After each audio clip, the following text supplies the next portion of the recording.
Okay. Shut my phone off.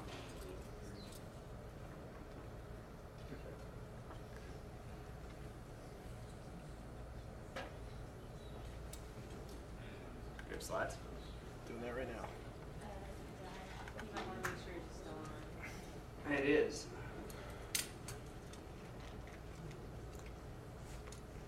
Hey, look at that, it works. Ready? You good? All right, I guess we'll get started. I am Mike Murray. With me is Allan. We have, I was telling somebody in the hallway, an old friend, that I haven't been this excited about a talk in at least 10 years. Because I get to do a whole lot of businessy talks these days, and I don't really get to do real like 0-day kind of shit anymore. And this is super exciting because I've been working with Allan and his company for a while, and we've been finding some really cool stuff about Android. What's even more fun is we've been telling Google about it, and they've been acting like Microsoft circa 1999. They've been really not caring, which is not the talk that we thought we were going to give at BSides. We thought we were going to talk about Android and its issues, but how Google was being the white knight in security and really helping things out. And so it's exciting to get up here and to talk about Android and its security problems, and to talk about how bad it actually is, and realize that for the first time in at least 10 years that I've been giving a talk, I'm going to be the guy that gets up here and goes, yeah, there's really no hope. You guys don't have a hope of making it better. Because Android is it's blown up. It's completely exploding in the marketplace. You know, the number of devices is growing at an exponential rate. Someone asked me about, and actually while Allan and I were sitting at a table earlier, why wouldn't you be in the PC market? You know, hey Allan, why don't you make PC antivirus? And you gotta realize there's no reason to. The number of tablets and phones is completely exploding compared to the number of actual servers and things with Windows on them these days. And it's just going to keep growing year by year. The estimates are showing that the global security market is at 14.4 billion by 2017. Now, Gartner said that, so it's probably made up. But at the same time, it's that kind of global explosion. What was it you said to me earlier about that app store? How much did that app store in China sell for the other day? 1.9 billion. Yeah, an app store sold for $1.9 billion. Get your head around that. Like, SourceFire sold for that much. It's an app store. All it is a web page that hosts apps for download. It sold for $1.9 billion. Biggest app store in China. And we'll come back to that. And because of this, the malware guys are figuring it out. Because this was the phone that you used in 2007, and this is the phone you use now. Anybody remember when they got a Motorola Razr? Oh yeah. Wasn't that the coolest phone of all time for like 6 minutes? I loved my Motorola Razr. I was like, it's like this thick. It's the coolest thing ever. And then all of a sudden, my phone was a computer. And I could install apps. And I wasn't doing, what was that thing called? Where you press the number 4 times to get a T? The predictive text thing where you use T9 word. T9, thank you. Yes. Suddenly you weren't using T9 anymore. You were using a real keyboard, unless you had moved past BlackBerry. And all of a sudden, your phone is a fertile landscape for things to explode. And of course, as soon as you have a fertile landscape for applications, you have a fertile landscape for malware. Nearly 35% of apps in China secretly steal user data. Yeah, guess what? It's not just in China. Because there's a lot of stealing of user data going on out there. This is what we've discovered recently, is that it's really, really getting ridiculously bad out there. Because there's all these quotes, and I don't know if anybody here is in the media, but the media loves these great quotes. In 3 years, it took 3 years for Android malware to reach where PC malware got in 14 years, in terms of number of discovered pieces of malware. That's unbelievable. I mean, that's the kind of exponential growth that you just can't even consider. I remember in like 1999, there was this statistic that Time Magazine or somebody published that the computer grew more in 7 years than the car had grown in 85. And Android has grown faster in 3 years than the PC grew in 14. It's the speed of pace of change is unbelievable. And it means that the speed of pace of malware is unbelievable. It means that where we're going and things that are happening out there is ridiculous. We are seeing malicious apps do things that took years for PC to get around to. In 1999, there was no such thing as adware. There was no such thing as spyware. And all of a sudden, instantly, as soon as Android malware hits, all these things exist. We're seeing click fraud. We're seeing data stolen. We're seeing all the traditional sort of inappropriate mobile malware, like inappropriate calls to 900 numbers and text to pay services and things like that.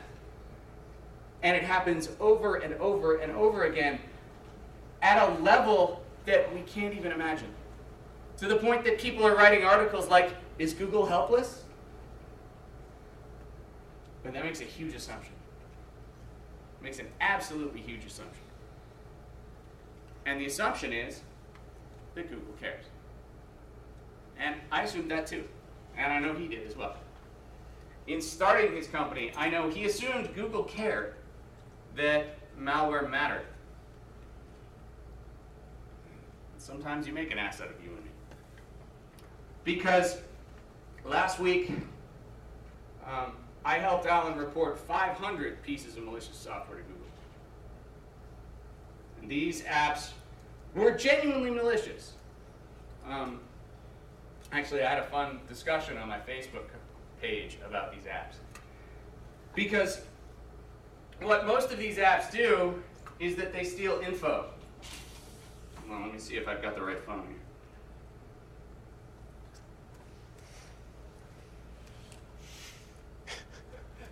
Yeah, that's right. Do I have it on this one? Hey, Allan, toss me the other phone. Oh, no, wait, got it.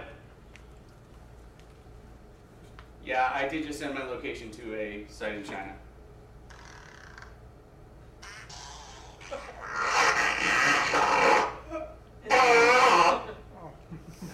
Yes, the application is called iFart.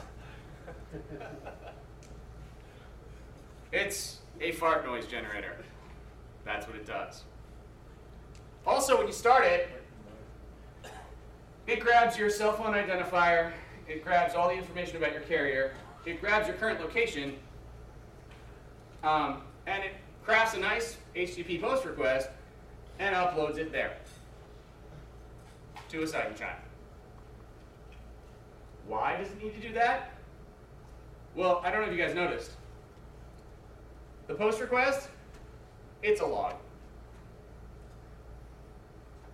It puts all of the information about you, your phone, your carrier, your patch level, everything else about you into a log file and uploads it to the Rui. Can you pronounce? You're better at this than I am. Ruijing Technology Limited in Beijing. And so we reported it to Google. They said this wasn't a violation of their terms of service. This was completely okay. Because it's a log file. Doesn't matter. What's funny to me, and as somebody who's been in the security community for a long time, watching everyone freak out about the NSA having information like this and lose their minds about privacy. 2 years ago, everyone was losing their minds about people posting to Foursquare where they were. What people were heckling General Alexander about privacy today.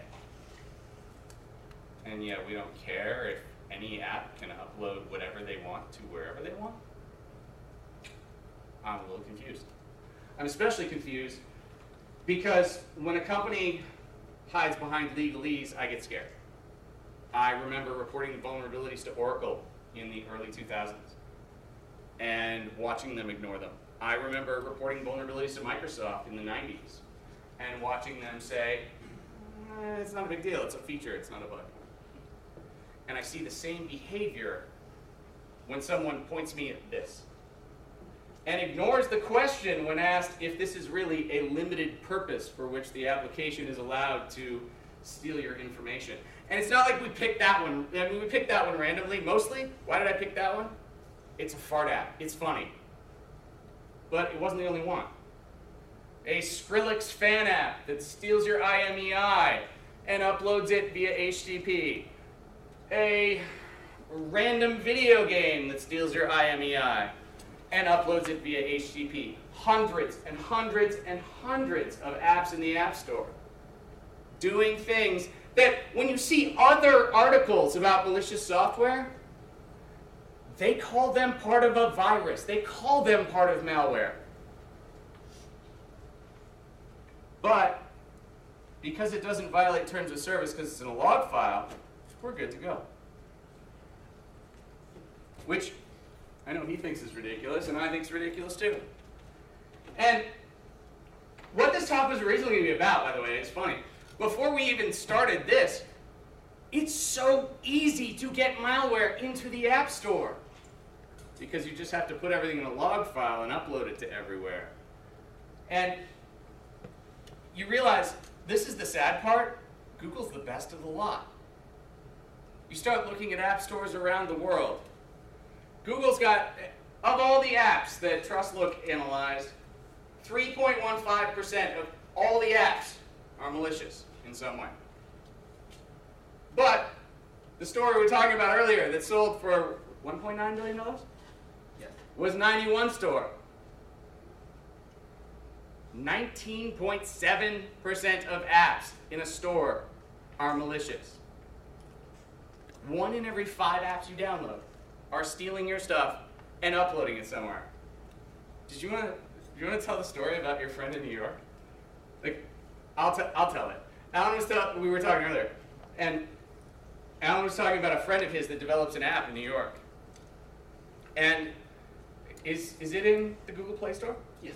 Yeah, it's in the Google Play Store. First thing the app does when you start it, it steals all your contacts and sends it back to him so that he has all your contacts. And Allan ran it through his product and said, dude, what the hell? And he said, oh, I didn't know. I just thought it was a good marketing move. Because the app developers don't know any better. And you guys have all dealt with software developers. They don't know about security and privacy. You don't expect them to know about security and privacy. And these guys are taking reams of information. But as long as it's not a violation of the terms of service in some way, as long as it narrowly complies to the idea of, oh, it's a log file, it's use data, it's whatever, we can steal whatever we want. So we can write whatever we want. Of course, this wouldn't be a problem. We'll just install AV. And AV will protect us. Yeah, right. The unfortunate part about this is that antivirus for the Android is stuck in about 2001, and that's being generous, maybe 1997. We ran those same 500 apps through Android. We started with the top. We just picked the top 13 for fun. And that's the detection rate of everybody else. It's pretty ugly. A huge number of them, complete zeros across the board. I was amazed. So at least they got SMS Tracker. Anybody ever heard of SMS Tracker? No? It's the coolest app ever. If I steal your phone and I install SMS Tracker, it lets me log into a website and see every SMS, every phone call, and every interesting thing you've ever done on your phone. Really, McAfee? You missed that? Seriously. Come on, guys. Like, how do you miss that? That is the definition of spyware. And if you go to the Google store, it actually says, if you install this on someone else's phone, you can do this. What? At least Symantec and Trend caught it. I mean, I was actually, like when I looked it down, I was like, okay, everyone's got to get this, right? Like, this is the definition of malicious. But nobody's getting it. Because this software is just, the AV software is literally in 1999. We are back to the old days. It's all signature based. It is all like way back in the old times. If it's not in our signature database, we're done. Unfortunately, this is 2013. It's not like the malware developers for Android are stuck in 1999. We learned about polymorphism back then. We learned how to escape heuristics back then. We learned how to obfuscate behavior back then. And the bad guys still know it. Unfortunately, the malware devs don't. They have not figured it out at all. And because of this, it's kind of ridiculous to watch exactly how bad it is when you start actually installing malware. You can actually, like, it takes all of about 5 minutes to write a piece of malicious code that, you don't have your thing ready, to write a piece of malicious code that actually can A, beat the Google Play Store and get into the app stores, and B, beat all the AV out there. And it's ridiculously easy. To the point that we're going to do it live. Like, it's literally about 15 lines of code to steal whatever piece of data we want. And if we were to write an app that actually had a decent, useful purpose, it would be trivial to get Google to accept it. Because all Google cares about, and any of the app stores, I'm not intentionally picking on Google, they're just the biggest. All these guys care about is, does the app do what it says it does? So if it makes fart noises effectively, it meets the terms of service, no matter what other data it steals. And this is where it gets ridiculous. I mean, we are literally back to that time where companies are hiding behind their terms of service instead of actually looking to protect. And I don't know about you, but I talk to people, I talk to users a lot. Are you ready? Yes. I talk to users a lot. And these guys, I mean, you guys can tell me. When I get an Apple app, I know that Apple's done some decent job of protecting, of at least looking to see that the software is doing the appropriate thing. Google's not doing the same, but people are expecting Google to do the same. And that's the frustrating thing, is that we expect Google to be successful, and they're not being successful, and they're not being helpful in making sure that our software is actually protected. So, knock it down. Mm-hmm. Okay, I give a quick demo actually. So, yeah, this week we report like 560 malware to Google App Store. I just show you way, how to get around and bypass the detection. You can just there's a lot of malwares, doing things like that. So this demo is really easy actually. You can see there's a couple like 10 lines of code, maybe less than 10 lines, I use a really simple data, a demo app steal your phone number.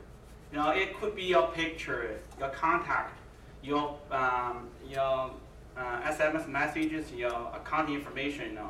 This is just your private data, your phone number. You don't want to leak your phone number away. So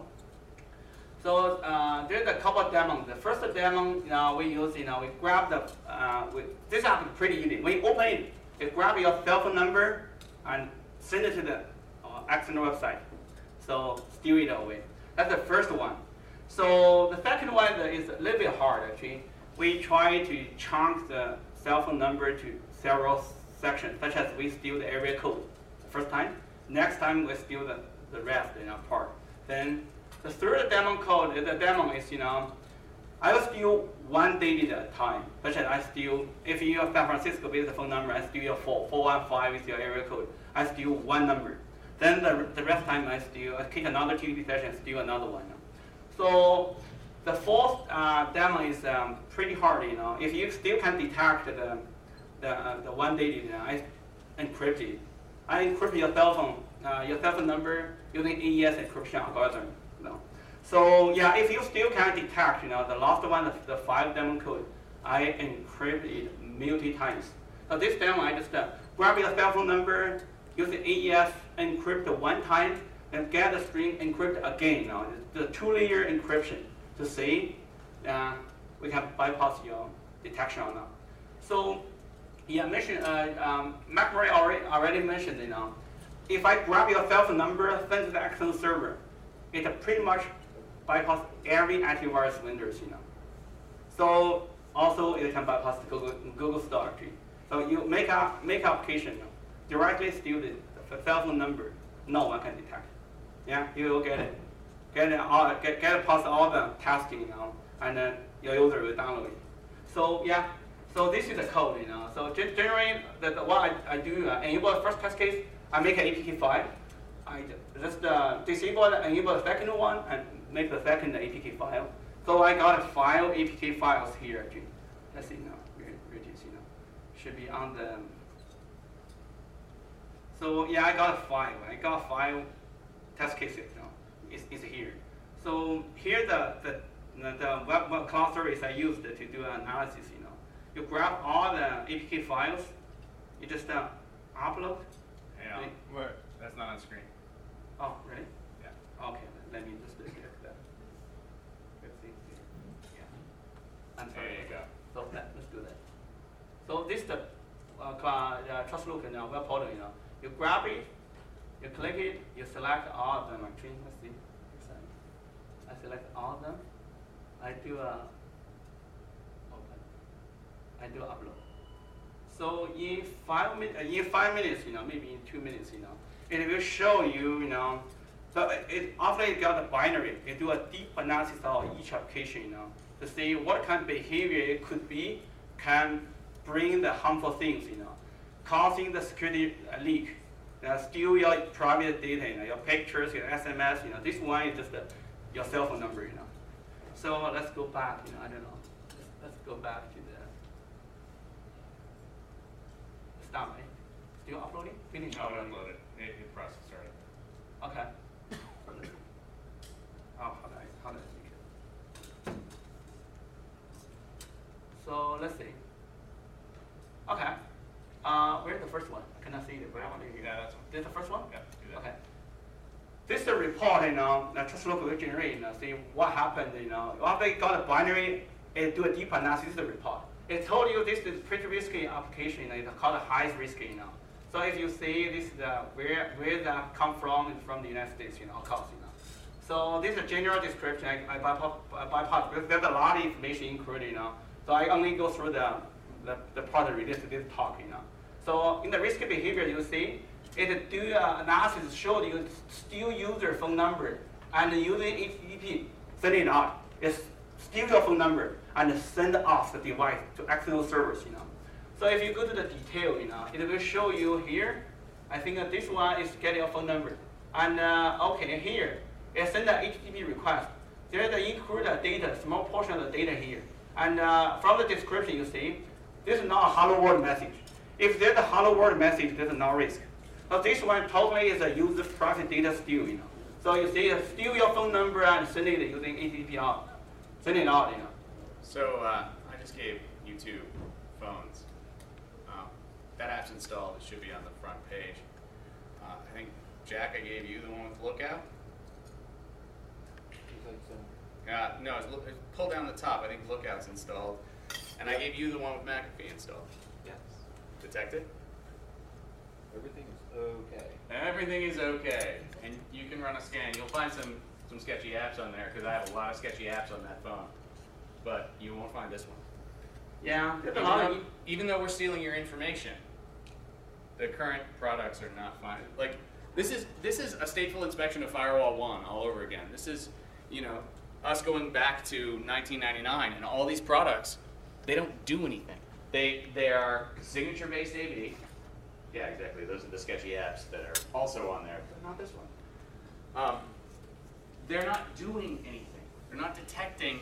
We're stealing important PII. I mean, I'm sorry. To me, your phone number stolen from your phone, that's PII. And nobody noticed. Yeah, this could be a picture. Well, your really privacy pictures, you know. I get a part of the picture and send it out. So yeah, if you steal the picture, it's hard to detect. If you steal part of the picture, it's really hard to detect. You know. So yeah, here there's a bunch of information I skip. You know, I give you another one, such as some of the code. You know, where yeah, I also just the portal reverse all the codes. You know, I found that yeah here's the Java code. You know. And grab your cell phone number and send it out. You know. So yeah, when it got a binary, it just try to do a reverse engineering and then try to give you the Java code proof. You know, there's something still happening. You know. Okay, so yeah, I just skip this one. This is pretty easy, but this already bypass all the antivirus vendors. You know, they cannot detect. This also bypass Google and Amazon detection. You know. If you make an application, upload to the App Store, you bypass them. You can collect, you know. You can use any promotion tool to push it to 10,000 users, collect all their information, you know. By the way, so when we were looking at those apps, there were a few of those 500 apps that had more than 10 million users. That, I don't know if that scares you guys. That scares the crap out of me. I mean, you know, I promise you, iFart does not have 10 million users. If I remember right, it had between 10 and 50,000 users. And it uploads the last known location to some random server somewhere in China, somewhere. We don't know. We don't know anything about them. I mean, there was a big deal a few months ago when Mandiant found that a whole bunch of APT was going back to one company in China. Really? We don't care about this? Yeah. Let me go through. Okay. There's this one, and then we regenerate the second case section. So 5, let's say 3. I don't know. Some of them is just maybe this is the which one? That's the 1. Yeah, that's the 2 still in progress. Let's say generate this one. That's the 3. Test the 4. Test the 4. This test 5. Yeah. It takes like a minute or something to generate the full report. So the reverse code. You have a question? Talking about reversing code, how are you getting the Java? Are you using existing framework or something? You use some of the tools, you know. So the tricky part, you know, such as a big application, Facebook, it's really large, you know. After you reverse it, load to the page takes forever, you know. So the thing I have done is I only nail down the thing that could cause security issues, you know. Such as, you know, you grab the data, when you send it out, it may break security protection, you know. So I nail down that part, give you the reverse code. I didn't reverse everything, you know. So that's a lot of code, you know. And also for the normal application, maybe not legal, you know. So the only for malicious, you know, for the security risk more than 7, we show you the code. So yes. Anything we got here? We got the test 1. This is test 5. Yeah, the other is still in progress. Test 5 is even more crazy, you know. You get your private data encrypted using AES for 1 layer. Then after you got the buffer, you encrypt the second layer, you know. So that's almost past everything, you know. So see, almost no vendor can detect. When you grab a data, such a picture, AES encrypted, then again, do it again, you know. Maybe you do it 10 layers, you know. No one can detect. You can do anything. So this one, yeah, it's pretty much show you actually, it's a pretty risky behavior. Besides that, we have a bunch of stuff, you know, AES encryption algorithm you use, you know. I will show you later actually. So here, you grab your cell phone number, doing AES encryption. This is the case, dump the key out. This is the data actually. Then finally it will it will doing the encryption of the data, Finally, they send it out. When it starts send out, there's a message, There's a message here, you can see. This is not a garbage data, This is your real cell phone number. Yeah, maybe translate many times, encrypt 2 layers, 3 layers, And we trace into the every data, it used. When it send off the device, we showed you this is still the data. This is not a normal hello world screen. It's your private data, your pictures maybe, your SMS message, and your credit card information. Okay. Yeah, that's pretty much my demo. All the in the middle, you still one digit. We can do all the rest. We can do the area code, one digit, and encryption one time, encryption multi times. So yeah, that's it. the funny thing about this, I mean, I don't know if were any of you guys in the earlier Android presentation? I actually missed it. But I was talking to those guys in the speaker room earlier, and it was funny because they were actually. Let's see, do I have slides again? Oh, look at that! Wow, that was good. We were talking about it, and they were the earlier Android presentation was like at 11 o'clock. They were talking about the need to go past signature and to really get to the point where we're not doing signature-based analytics anymore. And I mean, obviously, that's what we're talking about here. The idea of doing signature-based AV against a modern advanced persistent threat is stupid. There's a reason that we have moved past signatures across the rest of all of our controls. But if we're on Android, for some reason, signature-based AV seems like the idea. And those guys were like, yeah, we should have some heuristics. And I actually showed them some of these reports, and I was like, hey guys, you should see this stuff. And they're like, oh wow, that's kind of exactly what we were talking about. We're just tired of seeing everybody else do crappy work. I mean, really, that's what it comes down to. Allan and I have been in this industry too long. We worked together first 10 years ago, and we've been around forever. And we're tired of watching an entire industry make exactly the same mistakes over and over and over again. The bad guys are way past signature-based AV. I mean, obviously, there's hundreds or thousands of apps in these app stores that are stealing info, that are doing really sketchy things. And nobody seems to care. Map should be 300,000. There's 3% of yes. total apps. 300. I need to drink more if there's 300,000 malicious apps in the App Store. Yeah, because there's what? That's Google. That's Google. Yeah, it's 1 million apps now, and we found 3% of them are malicious. That's the safest in the App Store. Yeah, and that's the best that it gets. Can you imagine? Do you know how many apps are in the Chinese one? I think maybe 500,000 or something. And 20% of them are malicious. 19.7. Sorry. Are you kidding me? Can you imagine if 1 in 5 PC apps you downloaded were malware? I mean, it's crazy talk, but that's the world that we're living in with these phones. It's insane, and no one cares. And I mean, honestly, we didn't expect to get up here. I honestly did not expect to get up here and do this talk and be like, no one cares. I feel really depressed giving that message. But when Google goes, oh, hey, it's a logged file, it's cool. What are we doing? Oh, they're the one cares. Enterprise. Yeah, you're right. That's why 70%. The enterprise cares. 70% of enterprise using iOS. Right. The enterprise cares, and that's why everyone that I know goes, oh, hell no, we'll use iPads, but we won't use Android.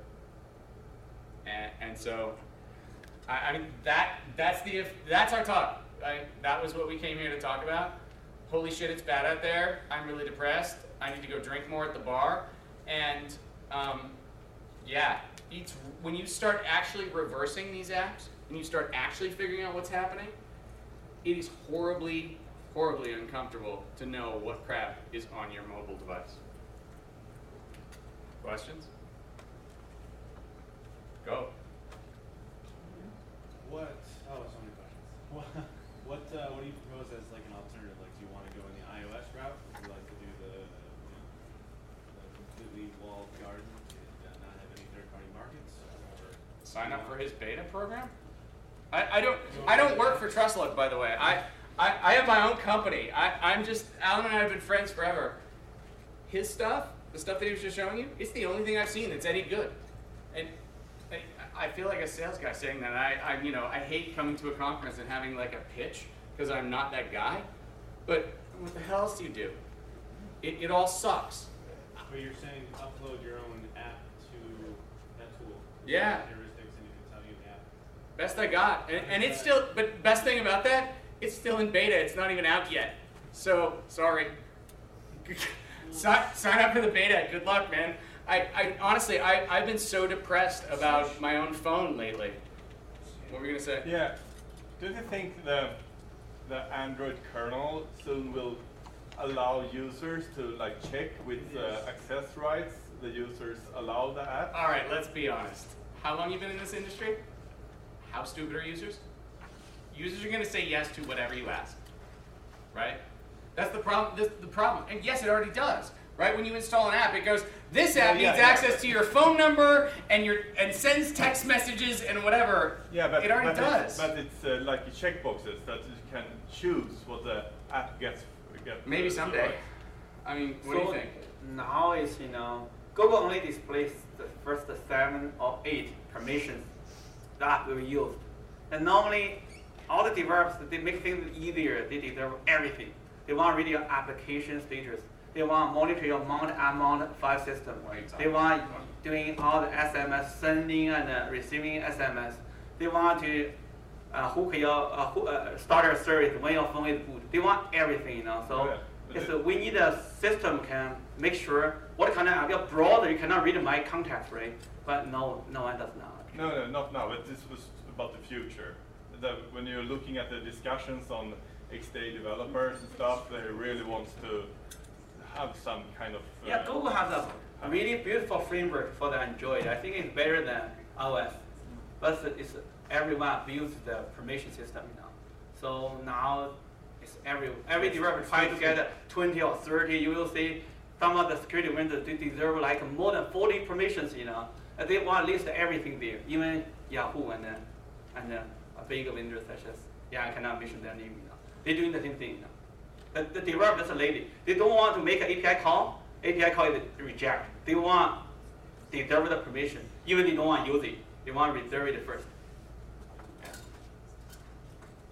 Yeah, so obviously, this is really like a social engineering thing where the user's always going to download if they want it.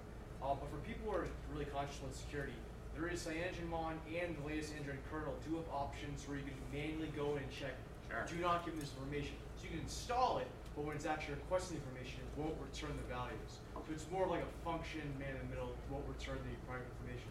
But I mean, this is an issue where you either have to, Google has to go, boom, we're not allowing this app, otherwise there's nothing you really can do, because most people aren't going to care, and most people aren't going to go and say, oh, my phone number. But you actually brought up a really good point, and even in this community, hands up for a second. How many of you guys are actually using CyanogenMon? What, like 6 of you in this room? Like, this is the most security-aware community I would bet on the planet. Right? You self-selected to come to a talk about this. You're as good as it gets. I don't install sketchy apps. Like, Yeah, that's Well, but dude, we're not talking about sketchy apps. Some of these have 50. Allan was telling me earlier, what was that app in China? WeChat? 91. No. Was it WeChat? WeChat, yeah. Yeah. So how many millions of users? Well, Chinese app, it sounds It, what? It is, but realize this. So Allan was telling me, and I mean, Allan was born in China and understands that market better than this one necessarily. And check this out. This app has replaced text messaging, and it does all of this. I mean, we're not talking about necessarily just like iFart, and it's a silly choice of apps, right? It's the point. But I mean, realize lots of apps are doing this, and it's not just the sketchy ones, and that's the hard part, right? There's lots of apps that are stealing this kind of data. I was talking to a friend of mine in the security community the other day, and I was explaining our talk to him. I was like, dude, this is crazy. And he went, well, not really crazy. If I wrote an app, I'd steal all that stuff too and I'd sell it. I went, you're an asshole. And he's, yeah, right. But, I mean, the thing is, it's not just the sketchy apps that are doing it, and that's where it gets weird, right? It's all kinds of apps that are stealing this kind of data. You had a question earlier. Just wanted to point out that just this past week, Google 4.3. announced with 4.3 SE Linux built into the device, as well as no root. So they're obviously trying to make improvements. The OS team is definitely making improvements. And you have better insight into this than me. The OS team is definitely getting it. But the OS team and the store team are different. Yeah. Right? The store team is their goal is more apps, let's sell more stuff. Which reminds me of Microsoft in 2000. So I also found a bunch of more than 1,000 applications that you want to root, right? They run as you in your phone when you open the application. Yeah, the developer want to try to find all the ways to get root. When you open the app, they get root. When they get root, all the security framework, Android has defined it bypass. They can do anything. Install hide in the hidden mode, install applications, stop other service, uninstall applications, they don't. You never see them. So really large security vendors, they do that. They think that's the only way we can defeat the room virus. Yeah, they have a really good excuse to do that, but that's totally a hack. You get around, you bypass all the Android framework design in the past 10 years. I mean, you guys have been around. How many times do you really need to run SU dash to run your app?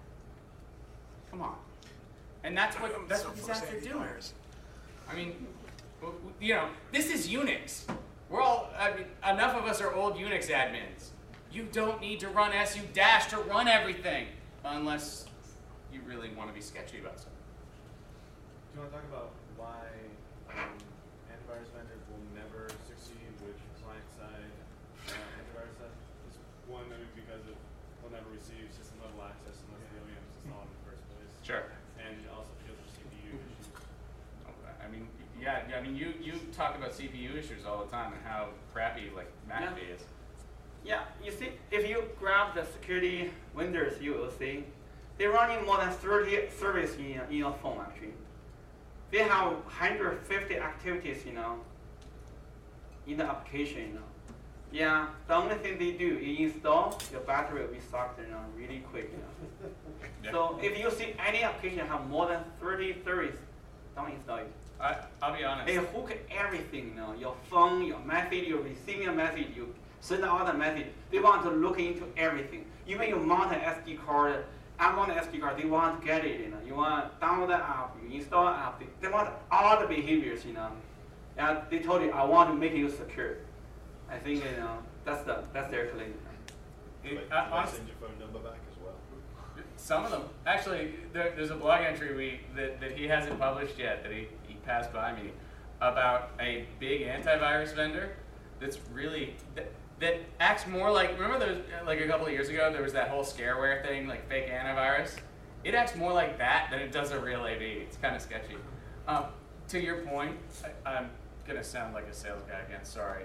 His stuff's actually kind of cool, because what it really does is just do, crypto, hash of the app, and check the app up in the cloud, and the cloud does all that stuff. Because if you put that on the client, you're fucked. You can't put that shit on the client.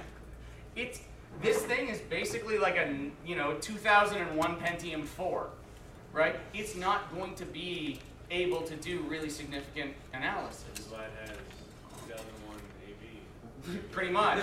So put the analysis in the cloud where it belongs and be done with it.